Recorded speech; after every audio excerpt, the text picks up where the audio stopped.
Coming up on today's episode of AMA Drone Report, FAA begins letter of agreement process, SAFEDrone classroom drone curriculum launched, and EU-wide rules on drones are published.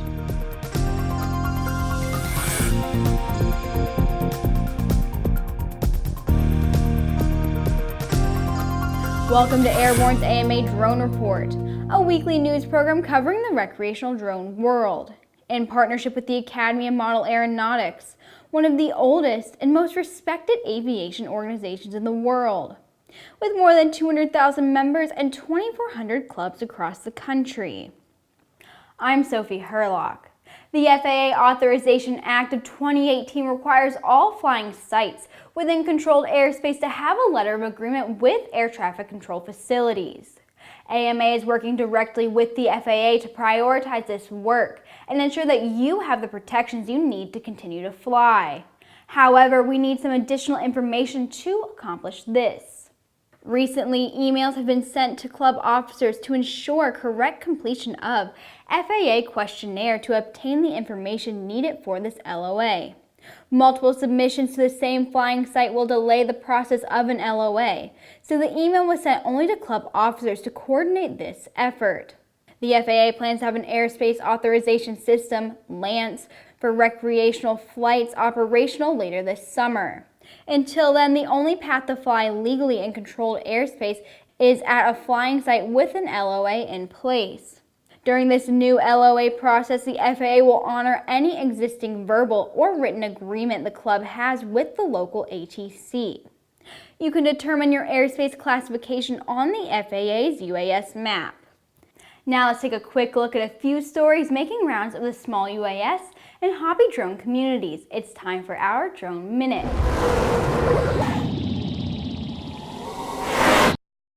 Uber Eats is getting set to begin testing delivery of food by drone in a dense urban environment in San Diego. The initial phase of the testing was recently completed at San Diego State University with McDonald's, but other restaurants are expected to be added soon. Many residences do not have open spaces where a drone can land, so the last mile will have to be completed by a driver who will collect the food and take it to whomever placed the order. It's becoming part of Americana. Our friends at Great Lakes Drone Company have been contracted to provide nearly 100 drones to produce a nighttime drone show over the state fair, replacing a conventional fireworks display. The California State Fair organization calls the display more environmentally safe and inclusive to those who have sensitivities to loud explosions. The first major drone shows were done only last year, with a massive performance at Travis Air Force Base in Fairfield and at Intel's Folsom campus celebrating the 50th anniversary. Intel's show featured more than 2,000 drones. Oshkosh is just a little over a month away, July 22nd through the 27th to be precise. And while it's home to a plethora of manned aircraft innovation and marvels, it also has grown to be a major showcase for drones, UAV airframes, and a whole flock of autonomous flying machines. As always, Aero-News will be there with daily reports right from the show, and continuing every day throughout. Don't miss our coverage at aero-news.net. Now back to the rest of the news.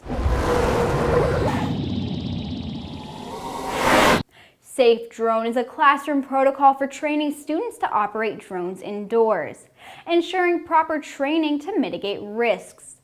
Students will apply classroom math, science, and engineering by understanding how does a drone fly. Students first learn the terms and science, then train using SAFEDrone simulation software and controller with multiple milestones. Upon successful completion of the simulator mission, students are awarded their wings and begin to fly guarded prop quad-copters, replacing the sim missions using drones. Students who complete the flight missions then advance to flying through 5 foam obstacles. The classroom kit is available in 2 configurations, with or without obstacles. SAFEDrone starter kit is $2,495. The SAFEDrone classroom kit with obstacle is $2,995. On June 11, 2019, the Common European Rules on drones were published to ensure drone operations across Europe are safe and secure.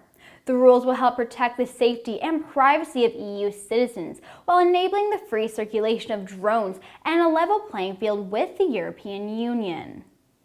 The common rules will help drone operators, whether professional or recreational, to have clear understanding of what is allowed or not. Once drone operators have received an authorization in the state registration, they are allowed to freely circulate in the European Union. The new rules include technical as well as operational requirements. On one hand, they define the capabilities a drone must have to be flown safely.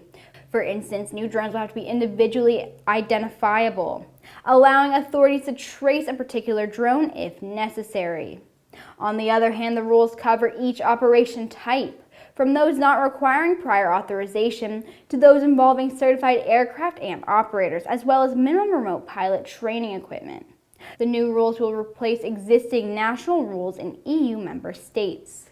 While the EU regulations will enter into force over the following 20 days, it will be applicable only in 1 year to give member states and operators time to prepare. And that was our last story of the day, everyone. As always, don't forget to subscribe and to check us out on Twitter and on Facebook. And for more information on the exciting hobby drone world, check out modelaircraft.org. Thanks for watching.